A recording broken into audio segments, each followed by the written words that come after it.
राहुल एक साहसी युवक था जिसे हमेशा नई जगहों की खोजबीन करने का शौक था। एक दिन उसे पता चला कि शहर के बाहरी इलाके में एक पुराना खंडहर हो चुका घर है, जिसके बारे में कहा जाता था कि वहाँ कुछ अजीब और डरावनी घटनाएं होती हैं।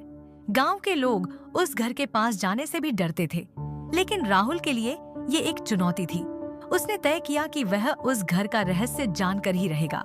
रात का समय था और राहुल टॉर्च लेकर उस घर की ओर बढ़ा। घर में दाखिल होते ही उसे एक अजीब सी ठंड महसूस हुई।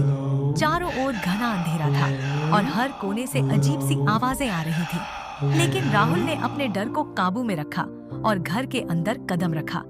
जैसे ही वह घर के बीचों बीच पहुंचा, अचानक टॉर्च बंद हो गई। सब कुछ अंधेरे में डूब गया। तभी एक दरवाजा खुद ब खुद खुल गया।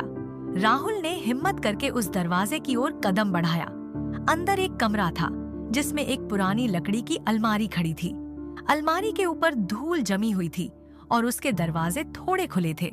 राहुल ने अलमारी के दरवाजे को खोला तो उसमें एक पुराना जंग लगा हुआ बक्सा पड़ा था। बक्सा खोलते ही उसे उसमें एक कागज मिला। उस कागज पर लिखा था, जो यहाँ आया है वह अब लौट नहीं सकता। राहुल का दिल तेजी से धड़कने लगा। उसे एहसास हुआ कि कुछ बहुत बड़ा खतरा उसके सामने था। तभी उसे पीछे से किसी के कदमों की आवाज सुनाई दी। राहुल ने जल्दी से पीछे मुड़कर देखा, लेकिन वहां कोई नहीं था। अब उसका डर और बढ़ चुका था।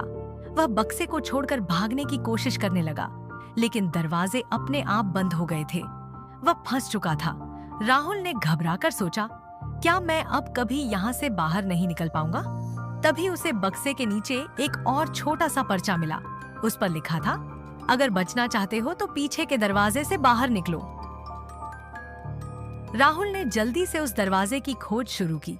काफी खोजबीन के बाद उसे एक गुप्त दरवाजा मिला। उसने दरवाजा खोला और तेजी से बाहर भागा।